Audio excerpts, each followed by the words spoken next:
Matt, thank you for joining me. Just to touch on our last match, you must still be buzzing with the performance. Now you've had time to look back at it, what were the key things that you took from that game? Right, yeah, obviously we started really well. The first 15 minutes I thought we looked really threatening, and then took a sucker punch, but then that resilience to come back quickly was really positive from us. I thought we showed real bravery in continuing to take the ball and move ourselves up the pitch. I thought that was really impressive from us. Also, I was really pleased with how we again got our noses in front in the second half to go 4-2. Also, we scored another goal to go 4-2 and won that second half 1-0, which was really pleasing in what could have been a different outcome in terms of that bombardment at the end. So, really impressed with lots of things from that. I thought the finishers came on and did great, all of them, had a real impact in the game. And as a squad, it was a really good, thorough performance. So, loads of pleasing points of it. Not least a tough place to go, as everyone knows, a really tough place, and they were on a really good run at the time. And as any League Two team can, they can hurt you with the weapons they've got. So, really pleased with that. Really pleased with the resilience, and really pleased with the cutting edge. We've had a lot of rotation in the midfield recently. Saturday we saw Charlie Lakin drop into that deeper role, as well as Ryan Finnegan at times, and he's done it in previous games too. With Lewis Warrington and Brandon Comley both to return to full fitness, how important is that versatility in the middle of the park? And I'm sure you've got even more of a headache in terms of team selection in the future. Yeah, definitely. I think with the likes of Charlie that can play a few different positions, and he's such a good football player. And we saw him do that role a few times last season as well, so it kind of wasn't blind with going into that one, but it's something we've always known he can do. It gives you different options ahead of that, and we're going to need all of them. We've had Jamie missing recently, Jake Holman missing recently. Obviously, as you've said, Brandon and Lewis have had their bits and pieces going on, so that area can look stretched at times with the amount of players that we've had missing and not quite there. So in terms of having the ability to shuffle it and change the dynamics of it is really good for me. And I thought the three of them did great. I thought they showed energy, legs, drive, and looked like they were enjoying themselves. So we're lucky we get to welcome back Brandon and Lewis into the mix this week. Jamie's working his socks off to be back out there for Saturday, which is great, and to give me the opposite selection problems then. We got loads, and Jake's training now and he's available again. So really good, alongside Rico Richards, who will want more game time. So we've got some really good options in there. As you just mentioned, Lewis Warrington, Brandon Comley, are they both fully fit for the weekend? Yeah, they will be, both of them will. Yeah, obviously Lewis came on the other day, Brandon was not very well at the weekend, so both be fine. Northampton's result on Tuesday meant that we progressed as runners-up in the Virtue Trophy in our group. What does that mean to you to go further in that competition? I guess it's a great opportunity for some academy players too. Well, I mean, to go through the group, and then if you look at the minutes that some of the academy boys played to help us to go through the group, and that, something we haven't done before as a football club, something that we wanted to do, and to progress makes it really satisfying from that front.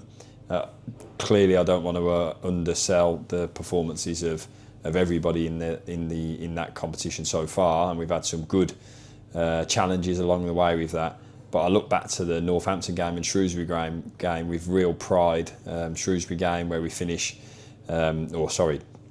we get to before half time, we've Stan in the team, and then McLeod's in the team, and who else played in that game? I think Charlie Ragg came on in the game, Paul on the bench, and then you go to Northampton, a team from the division above, and they had a really good full strength team out on the day.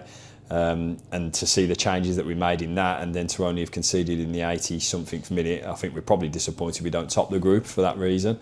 So it was that 88th, 89th minute, something like that. So really proud of that, really proud of all the lads in the performances they've done, and we're looking forward to it now. We want to go and try and attack the next round.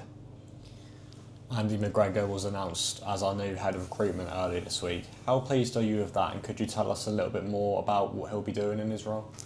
Recruiting, hopefully. No, Andy's great. We've got to know each other over the last couple of months, and he's part of the recruitment path that we've used over the last 2.5 years, part of the same strategy as that.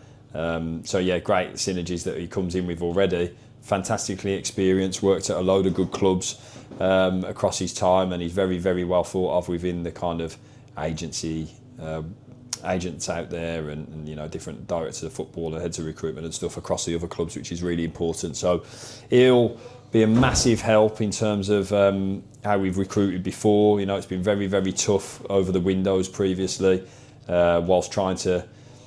It's always tough, you're trying to go through games whilst also having every person in the country want to speak to you, it feels like, during those windows. So it's going to be a real big help for me personally, but it's also a really big appointment for the club because we've not had one before, and it's something that other clubs do have. I mean, most clubs do have, but it's something that we've kind of found a different way of doing things. But it's the right time for us now to improve that department another step. So really looking forward to working with Andy, tapping into the experience and different contacts that he has. On to Saturday now, Colchester United at home for our remembrance fixture. A team that had an incredible run in October with some great results for them. What are you expecting from that game? They're a good team. Yeah, very good team. Undoubtedly, and it's going to be a good game. I like looking forward to it. They've got good players. They've got some real good high energy players at the top end of the pitch, and they've got weapons that can hurt you. So we've got to be right on top of it from our point of view. Look forward to being at home. Feels like forever since we've been at home. Listen, the away support has been class over the last 2 or 3 weeks, and it does feel like forever since we've played a home league game. So really looking forward to being back in front of the fans, and hopefully as many supporters can come as possible, make it a real racket of an atmosphere, and show how much we've missed being at home with each other by that racket of an atmosphere that they can bring. So it's definitely a day for everyone to be together. It's going to be a tough game. We've got to be right on top of our game, and as I say, just that real togetherness we need to show from start to finish with us, supporters, everyone together in the game. It's what we really really looking forward to. It was actually the 18th of October, our last home game was, so almost a month ago now. But you mentioned the togetherness.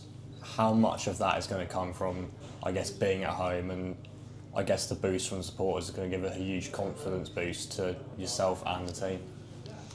We just look forward to playing at home. So we look forward to being in front of our fans and make a right racket, and please come and bring your screaming voices towards the team and help us and keep us fighting forwards, and like you always do, be that extra person on the pitch, be that just that when there's a lull in the game, come and bring the energy back to us, and that's how important the supporters can be, and be that supporter that's on the side helping the players, giving that little bit of a lift when they might need it, and that togetherness is key. And finally, we're well far away from the end of the season, but just under a third of the way through the league campaign, 15 games in. How would you reflect on, I guess, the start that the club has had so far? Yeah, it's been a good start, but it's been a good start. That's it. It's been a really good start. We have to be pleased with that. But these months now, they're the building blocks to the important parts. So we have to just keep on it and keep focused and keep energised and enjoying it and enjoying each other's company and together through good, bad, indifferent, brilliant, amazing, everything, all the different emotions that are going to come our way. We just have to be together through it, all fighting together. So pleased with the start, pleased but not satisfied. Matt, thank you very much. Cheers, Jay.